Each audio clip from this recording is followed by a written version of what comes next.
Good day to all of you. How are you? I hope you all doing great. Today's news is the top news for those having strong interest in Canada's immigration system. Hi, I'm Meenakshi Sharma from Welcome Canada. Welcome back to my channel for gaining latest information about Canada. But my friends, it's a gentle reminder for those who haven't subscribed Welcome Canada YouTube channel. So please put a little pressure on your index finger to click on the subscribe button and hit the bell icon, my friends, as your action boosts my channel to make more videos for you. So let's come back to the point, and the breaking news is related to Canada's immigration system is that the Canada's new immigration minister is now Sian Fraser. Sian Fraser is a former lawyer from Nova Scotia that has served as a Canadian member of parliament since 2015. Now my friends, Sian Fraser is the new immigration minister of Immigration, Refugee and Citizenship. Sian Fraser is a 37 years old former lawyer from Nova Scotia that was first elected as a member of parliament in 2015. My friends, earlier the immigration minister was Martino Mendicino. Now he replaces Martino Mendicino, who now become the Canada's public safety minister. Sian Fraser represents the riding of Central Nova, which covers a part of Halifax. Prior to entering politics, he practiced commercial litigation and international dispute resolution. He holds a law degree from Dalhousie University and a master degree in public international law from Leiden University in Netherlands and the Bachelor of Science from St. Francis Xavier University. My friends, the Trudeau Liberal Party have increased immigration level more aggressively in recent years to provide even greater support to the Canadian economy. Shortly after assuming power in 2015, the Liberals announced they would look to welcome at least 300,000 immigrants per year, up from the roughly 250,000 annually welcomed in the previous decade by the Conservatives. Then in October 2020, the Liberals made the stunning announcement that they would set the new baseline for immigration at over 400,000 newcomers per year. This idea will help to boost Canada's post-pandemic economic recovery as soon as possible. Now my friends, what do you think? What's the changes will you see in the coming days in the Canadian immigration system by Sian Fraser?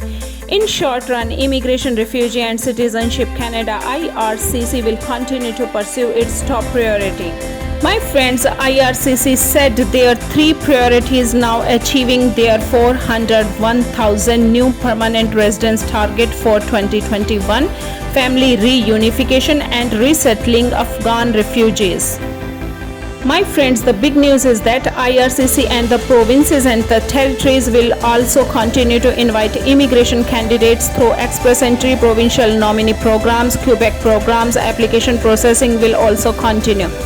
In the campaign in 2021 election campaign, the Liberals made several immigration promises. For instance, they promised to end citizenship fees.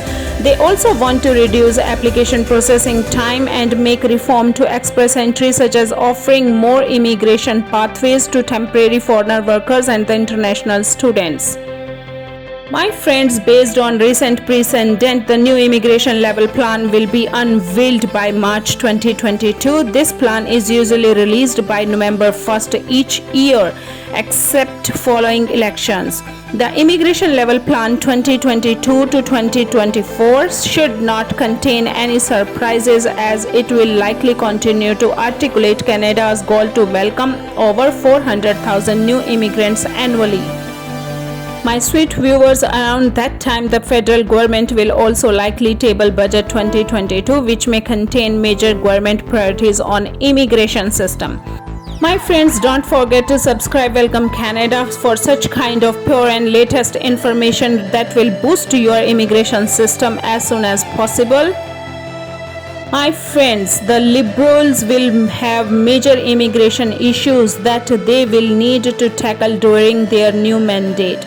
These includes identifying how they will reduce application backlogs that have grown during the pandemic, potentially reforming express entry and the parents and grandparents program, launching the municipal nominee program and the waiving citizenship fee. I repeated, the new program based on immigration system, and that is the municipal nominee program and waiving citizenship fee. These are the two breaking news for the Canada's immigration system. Friends, I hope you like this video. If you like it, then write in a comment section for your opinion on the Canada's immigration system. My friends, don't forget to subscribe Welcome Canada for more detailed information related to Canada. My sweet viewers, despite having a lot of immigration priorities on their plate, it is relatively safe to say that the coming years will be less challenging for the federal government to manage than the previous and unprecedented 20 months pandemic period. So my friends, that's all for today. If you want to gain information related to Canada visa, Canada news, Canada immigration system, newcomer guides, Canada different kind of courses that help you to boost your position in Canada in your coming days, then you can watch the Welcome Canada YouTube channel. That's really helpful for you. Thanks for watching this video and subscribe Welcome Canada YouTube channel.